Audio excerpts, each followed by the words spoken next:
Assalamualaikum semuanya, selamat datang di channel Obrolan Fighter.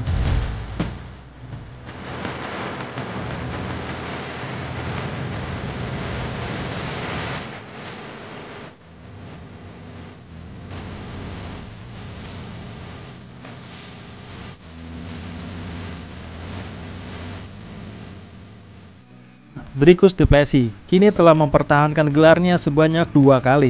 Tentu, siapapun yang mampu mempertahankan gelar lebih dari 1 kali tentu punya kelebihan yang luar biasa. Dan bukan hanya kebetulan. Walaupun memang gaya bertarung DDP banyak yang bilang seperti orang baru bisa berantem.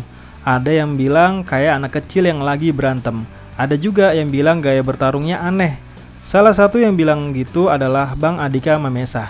Kan dibilang the most awkward champion UFC. Ini orang kayaknya nggak bisa berantem tapi DDP ini aneh maksudnya. Dan kalau ditonton ulang emang kayak orang baru bisa berantem, kayak orang yang lagi berantem di jalanan.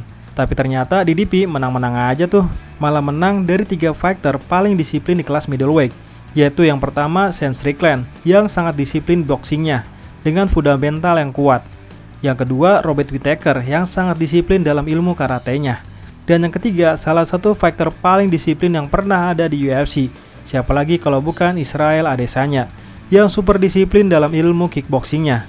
Saking matangnya di dunia kickboxing, Adesanya pernah bertarung 80 kali di dunia kickboxing.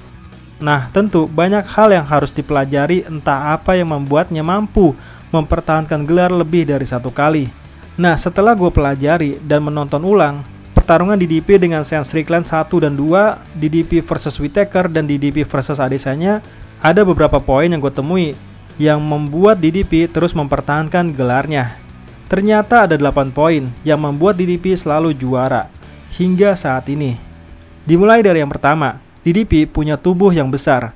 Perlu diketahui, walaupun berat DDP saat sesi penimbangan berat badan adalah 185 pound, alias sama dengan semua fighter kelas middleweight, tapi saat di fight day atau saat di dalam oktagon, berat DDP adalah mencapai 213 pound. Padahal berat badan Jan Blachowicz saja yang bermain di kelas light heavyweight, di mana saat penimbangan berat badan adalah 205 pound. Tapi ketika di oktagon beratnya menjadi 215 pound, alias naik 10 pound.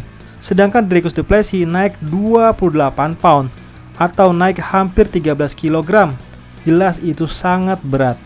Coba aja lihat ketika DDP bersampingan dengan fighter heavyweight yang malah juara interim, yaitu Thomas Spinal. Hampir sama gedenya.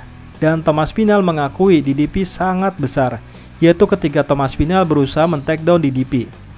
Dengan tubuh yang besar, efeknya adalah DDP jadi sangat sulit untuk di-takedown. Perlu diketahui bahwa yang membuat Khabib Nurmagomedov hampir mati saat sesi penimbangan berat badan adalah karena sebenarnya dalam walk around Khabib itu berat banget. Ya bayangin aja, di kehidupan sehari-hari berat Khabib bisa mencapai 191 pound, dipaksa turun jadi 155 pound. Ya modar kalau orang awam.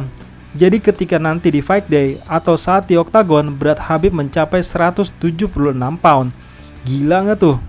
Hal itu supaya memudahkan Khabib dalam mengontrol semua lawannya dan membuat Khabib sulit untuk di takedown, karena selalu lebih berat dari semua lawannya. Ya tujuannya itu supaya selalu menjadi yang paling berat saat di oktagon. Itu sebabnya DDP selalu lebih unggul soal takedown. Tidak ada satupun fighter yang bisa lebih banyak takedownnya dibandingkan DDP.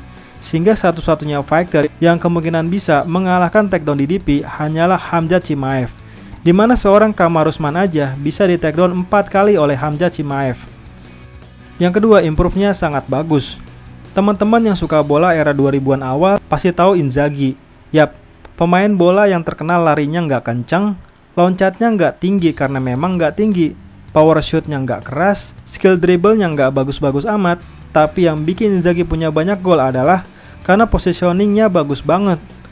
Dan yang paling fenomenal dari Inzaghi adalah improve-nya. Ya, refleksnya dalam memantulkan bola benar-benar gila. Dalam artian improve-nya sempurna banget.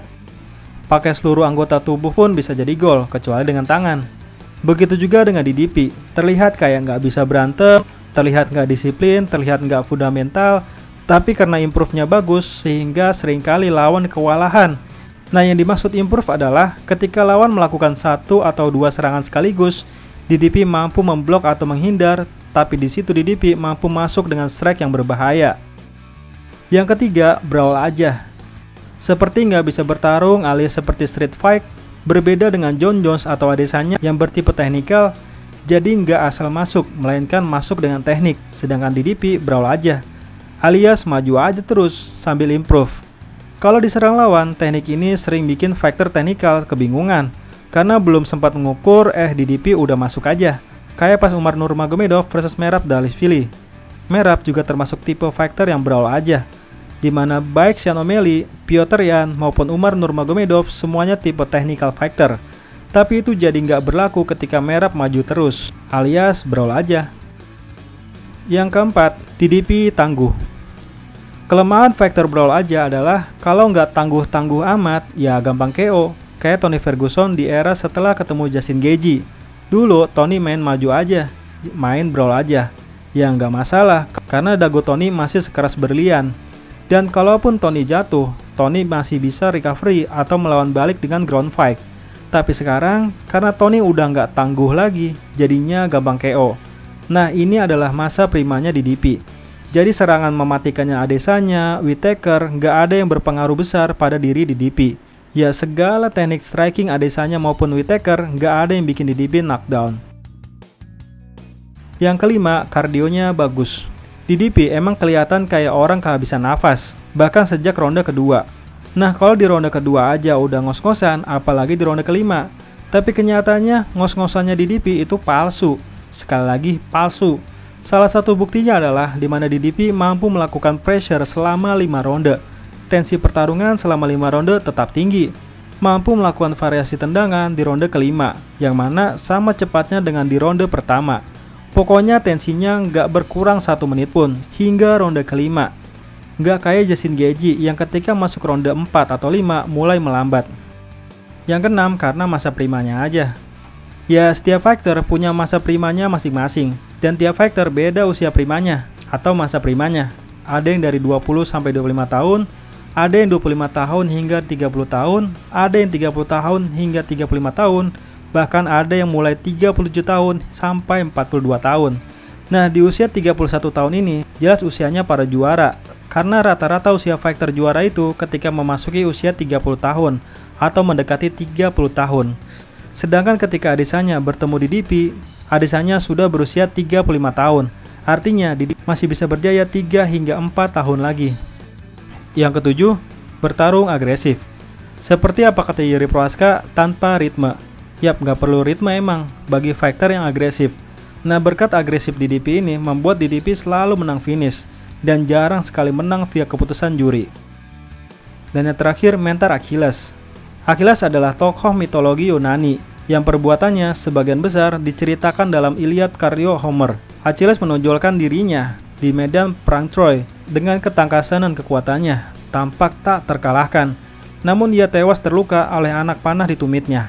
Nah, kalau mental Achilles gini, itu artinya nggak ada kata membosankan. Kalau DDP bertarung, kalaupun membosankan itu datang dari lawannya. Kayak kalau kita nonton Justin Gaethje, gak mungkin ngebosenin. Kecuali Justin gak bisa apa-apa, kayak pas lawan Oliveira dan Khabib Nurmagomedov. Dimana tujuan DDP di oktagon adalah bukan menang poin, tapi perang. Dan satu hal yang mungkin tidak dimiliki oleh semua fighter kelas middleweight adalah bahwa DDP punya berbagai teknik, layaknya Jon Jones yang menguasai semua teknik bertarung, di mana DDP punya berbagai variasi tendangan, pukulan, elbow, knee, spinning back fist juga punya, sapuan ala judo, berbagai teknik takedown, ground and pound, segala kuncian jiu-jitsu, dan masih banyak lagi. Jadi, DDP nggak akan kehabisan senjata untuk menyerang lawannya. Nah, kalau menurut teman-teman, apa yang membuat DDP sangat sulit dikalahkan? Dan bagaimana cara mengalahkan DDP? Nah, itulah obrolan kita hari ini. Jika Anda suka video ini, silakan like dan komen ya. Dan buat yang belum subscribe, jangan lupa subscribe ya. Sekian dan terima kasih.